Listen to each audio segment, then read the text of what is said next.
S, ಇದೆಲ್ಲ ರಾಜಕೀಯ ನಾಯಕರ ಮಾತಾಯಿತು. ಜನ ಏನ್ ಹೇಳ್ತಿದ್ದಾರೆ ಹಾಗಿದ್ರೆ? 3-4 ತಿಂಗಳಿಂದ ಗೃಹಲಕ್ಷ್ಮಿ ಹಣ ಬರದೆ ಪರದಾಡ್ತಿದ್ದಾರೆ ಹಲವರು. TV9 ಮುಂದೆ ರಾಜ್ಯದ ಗೃಹಲಕ್ಷ್ಮಿಯರ ಗೋಳಾಟ.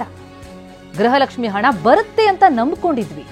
ಫೈನಾನ್ಸ್ ಹಣ ಕಟ್ಟೋದಕ್ಕೆ ಅದೇ ಹಣವನ್ನ ಬಳಸ್ಕೊಳ್ತಾ ಇದ್ವಿ. ದುಡ್ಡು ಬರುತ್ತೆ ಅಂತ ಕಾಯ್ತಾ ಇದ್ವಿ, ಆದ್ರೂ ಬಂದಿಲ್ಲ ಅಂತ ಜನ ಆಕ್ರೋಶ ಹೊರಹಾಕಿದ್ದಾರೆ.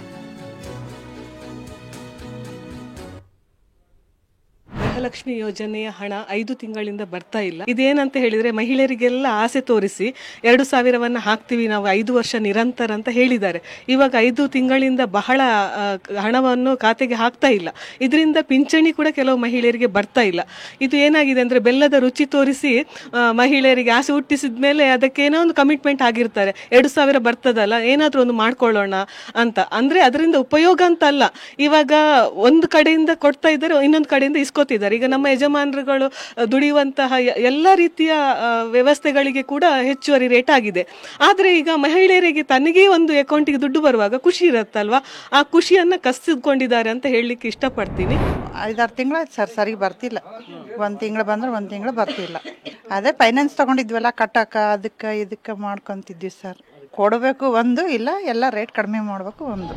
ಗೃಹಲಕ್ಷ್ಮಿ ಬರ್ತಾ ಇಲ್ಲ, 4-5 ತಿಂಗಳಾಯ್ತು.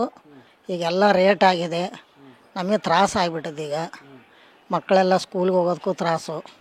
ನಾವು ಬರುತ್ತಂತೇಳಿ ಅದನ್ನೇ ಕಾಯ್ತಾ ಇದ್ವಿ. ಬೇರೆ ಕಡೆ ಸಾಲ ಮಾಡಿದ್ದೀವಿ, ಅದನ್ನು ನಾವು ಕೊಡೋಕ್ಕೆ ಅಂಗಳಕ್ಕೆ ಬರ್ತಾರೆ ಕೊಡ್ರಿ ಅಂತ. ನಾವು ಕೊಡೋಕ್ಕೆ ನಿಮ್ಮದು ದುಡ್ಡು ಕಾಯ್ತಾ ಇದ್ದೀವಿ, ಬರಲೇ ಇಲ್ಲ. ಏನು ಹೇಳೋದು?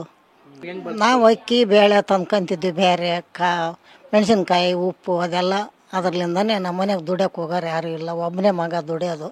ಸರ್ಕಾರದಿಂದ ಬಂದಾಗ ನಮ್ಗೆ ಹೆಲ್ಪ್ ಆಗ್ತಾ ಇತ್ತು. ಈಗ ಅದನ್ನೇ ನಿಂತಂದ್ರೆ ನಾವೇನು ಮಾಡೋಕ್ಕಾಗುತ್ತೆ? ಸಿದ್ದರಾಮಯ್ಯನವ್ರಿಗೆ ಇದನ್ನೇ ಹೇಳೋದು, ಗೃಹಲಕ್ಷ್ಮಿ ನಮ್ಗೆ ಕೊಡ್ರಿ.